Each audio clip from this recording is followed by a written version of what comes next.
Amigos telespectadores da Rede Vida de Televisão e do programa Páginas Difíceis da Bíblia. Eu tinha, se estão lembrados, terminado o programa da semana passada com uma pergunta cuja interrogação ficou no ar. Você ficou de responder essa semana. Qual seria, repito, aquela visão moderna, simpática, universal, pode ser aceita nesta chave de leitura ou na leitura deste texto? Aqui é preciso fazer uma primeira pergunta.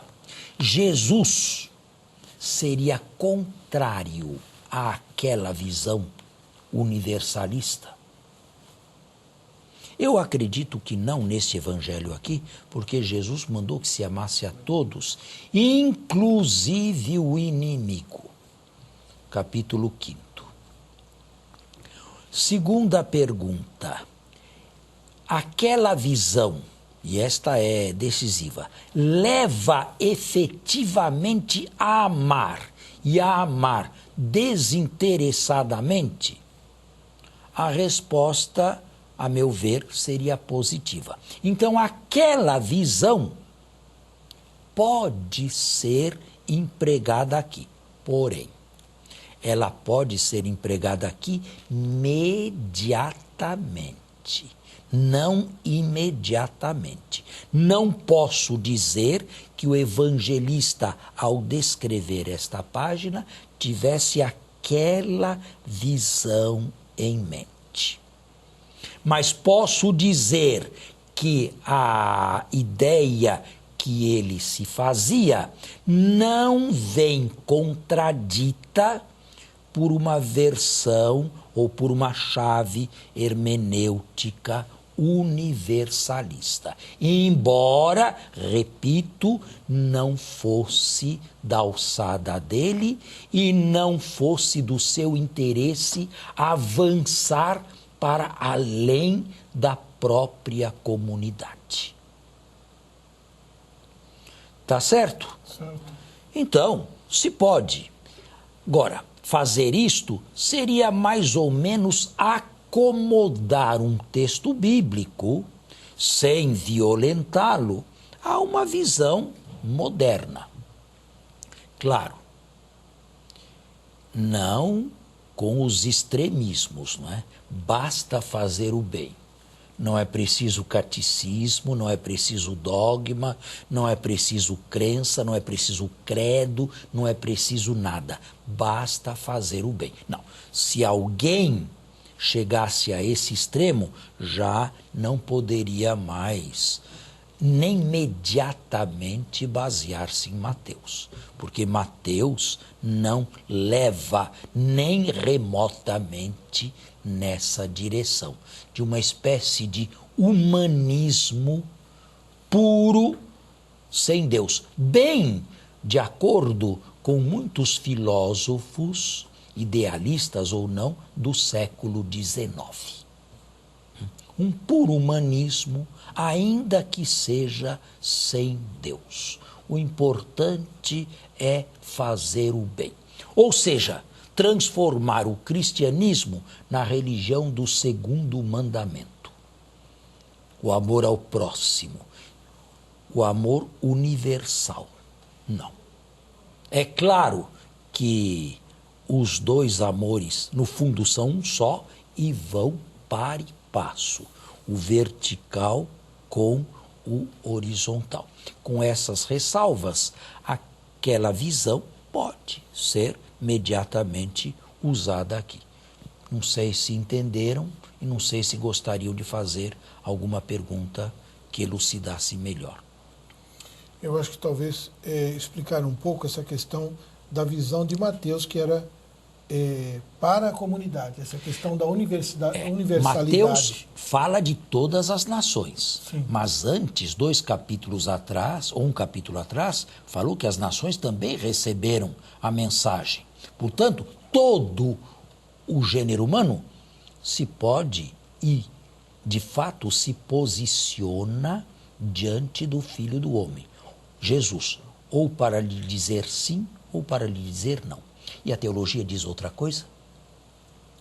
Aonde é que vai terminar esta humanidade? No neutro? Não. Não. Ou ela vai dizer sim, Ou não. ou vai dizer não. E a quem ela vai dizer sim ou não, esta humanidade? Ao Filho do Homem. Porque para nós não existe outro Salvador a não ser Jesus Cristo. E ninguém se encontra diretamente com Deus a não ser através de Jesus Cristo. Não posso insistir ou imaginar que alguém de uma religião não cristã fale isto, mas também não posso admitir que um cristão ponha em dúvida isto. Certo? Certíssimo. Aliás, eu entendo que o cristão deve buscar entender, compreender isso tudo, né? O Filho do Homem será o juiz de todos, independentemente de que religião seguiram em suas vidas. Agora, é claro que, de uma maneira ou de outra, ainda que misteriosa para nós, Deus dá a todo ser humano a possibilidade de se encontrar pessoalmente e responsavelmente com o Filho do Homem. Certíssimo. Tá bem? Muito bem. Bom, e agora? Faltam alguns versículos para Faltam alguns encerrar versículos? Então leia. Falta só o Leia. último. o último julgamento. Irão estes para o castigo eterno, enquanto os justos irão para a vida eterna. E para Mateus não interessa descrever nem o que é o castigo eterno, nem o que é a vida eterna.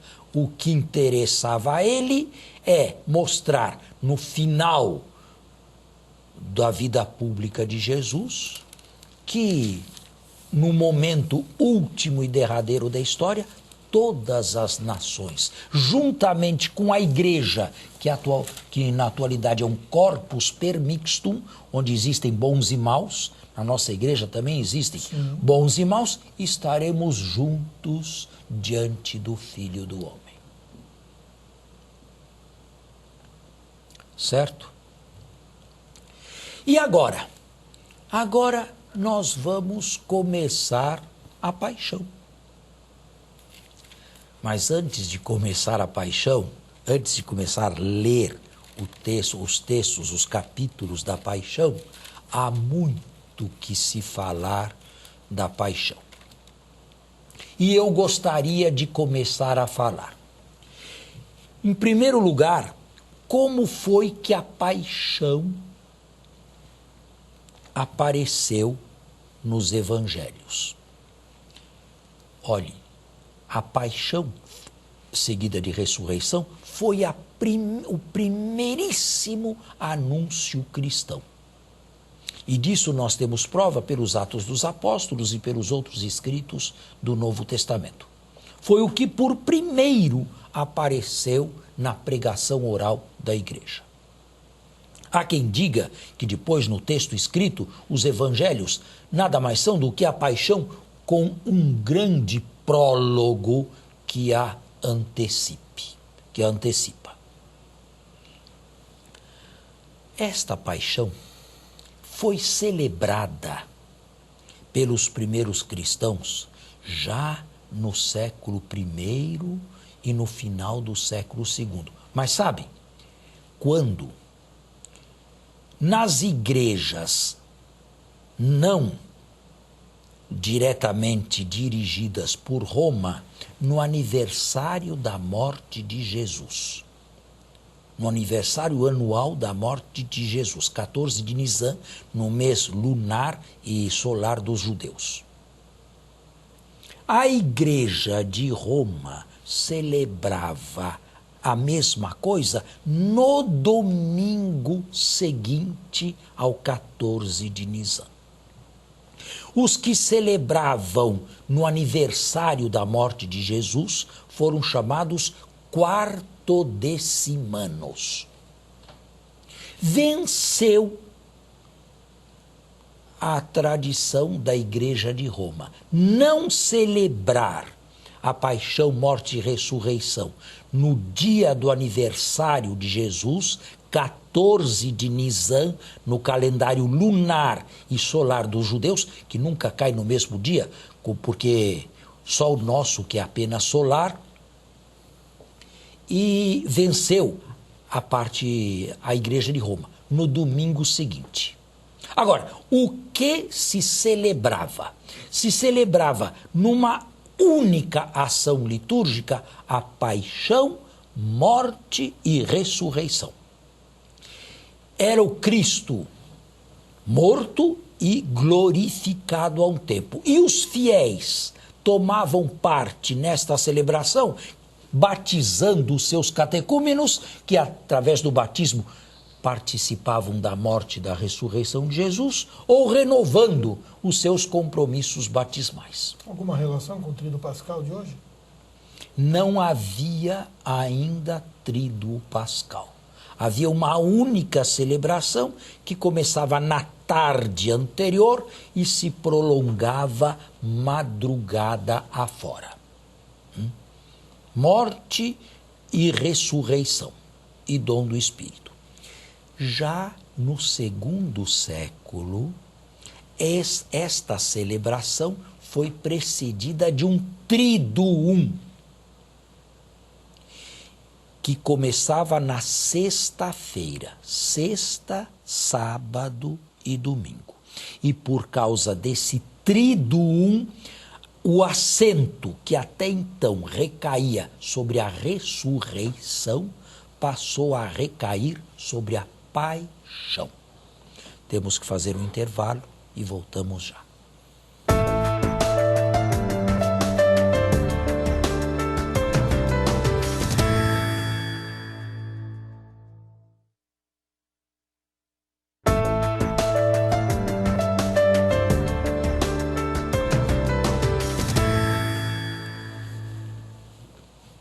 Estamos de volta. Esse Triduum é mantido até hoje pela Igreja. Ele começa na tarde da quinta-feira, que nós chamamos Santa. Ainda no século III, se estendeu a celebração por aquilo que recebeu o nome de Semana Maior, mais tarde conhecida por todos como Semana Santa. Por ordem dos papas, no domingo anterior devia ser lida a Paixão no Evangelho de Mateus, e na sexta-feira santa o Evangelho da Paixão segundo Lucas. Mais tarde ainda, outros papas no século IV insistiram em que a Paixão segundo Marcos e Lucas fossem lidas também na terça e na quarta-feira da Semana Santa. Já no século IV, a este Triduum e a esta Semana Maior vinha precedido o tempo de uma longa preparação em jejum e penitência que recebeu o nome de Quaresma. Certo? Agora, quando a celebração era toda incluída numa única noite, o acento era posto sobre a ressurreição.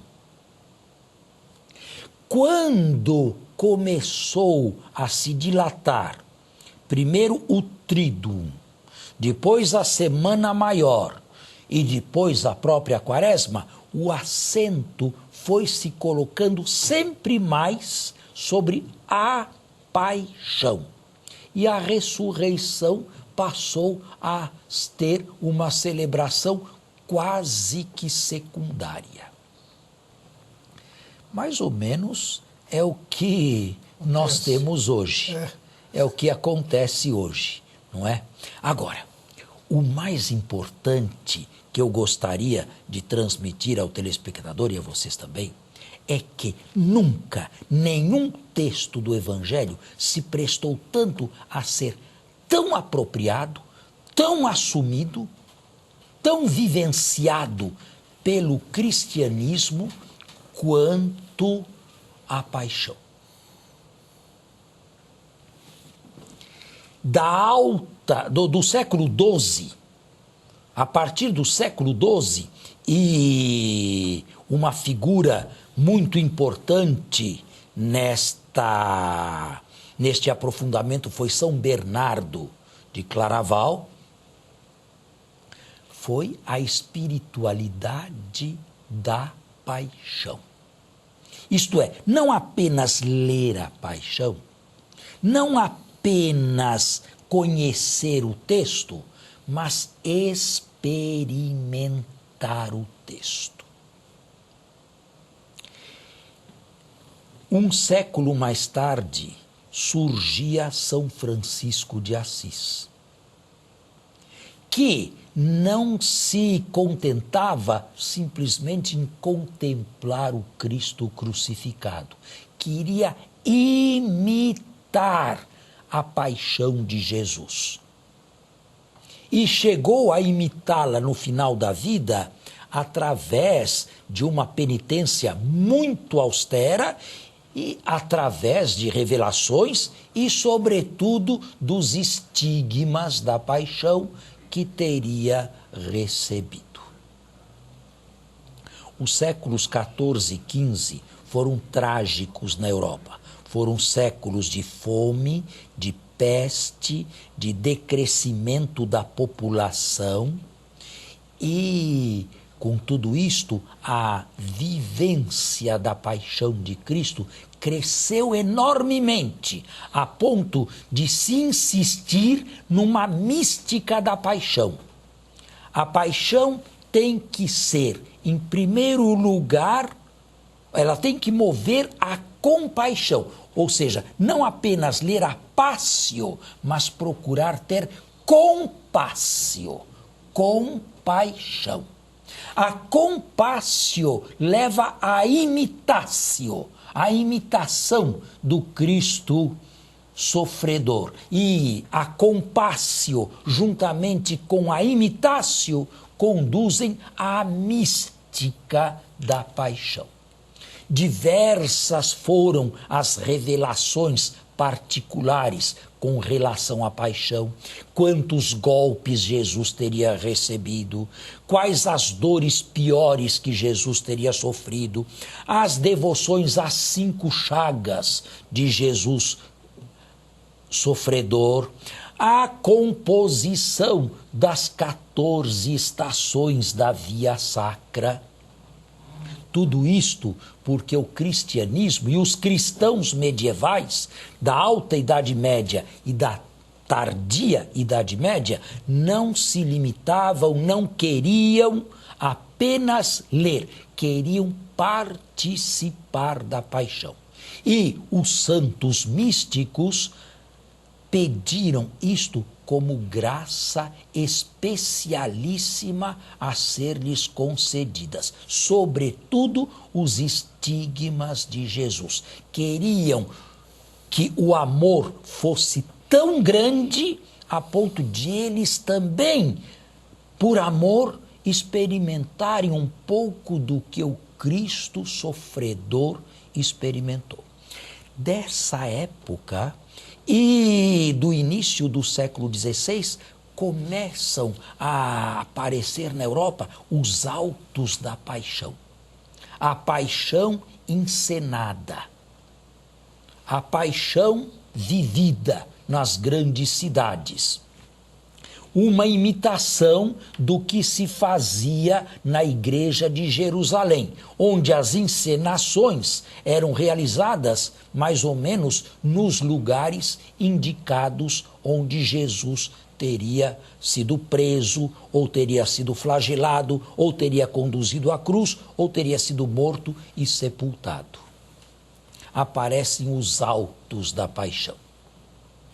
O povo toma parte na paixão, nessas encenações todas. Mas era uma verdadeira pietas, era uma piedade, era o evangelho trazido para dentro da própria vida. Era o Evangelho encarnado. Bem, eu poderia ainda falar mais. Dos séculos 17 e 18, nós temos a paixão na música. Já ouviram falar na paixão segundo São Mateus de Bach? Não, eu não. Pois é, grandes compositores compuseram musicalmente a paixão. Ouviram falar no Messias de Handel? É a paixão.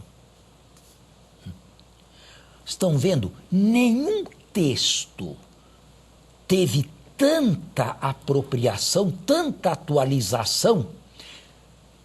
Diante de nenhum texto, a imaginação, o imaginário dos cristãos foi tão longe quanto na paixão. E foi exatamente para reproduzir melhor a paixão que surgiram as primeiras imagens. As primeiras imagens, deixando o bom pastor de lado, foram imagens do crucificado, um Jesus açoitado, um Jesus flagelado, um Jesus coroado de espinhos, um Jesus com a cruz às costas, um Jesus pregado na cruz, um Jesus descido da cruz. Quando quiseram buscar uma figura que mais se tivesse, quem sabe, aproximado da paixão, buscaram Nossa Senhora e a chamaram Nossa Senhora das Dores. E aparece na Idade Média a grande devoção a Nossa Senhora das Dores, com uma exegese um tanto discutível da famosa espada de Simeão no Evangelho de Lucas. E a ti uma espada te transpassará a alma. Responsável, expoente por esta tradição foi Santo Agostinho, quando escreve Tunc in illius beatissimam animam, gladius pertransivit cum filium sum in crucem morientem vidit.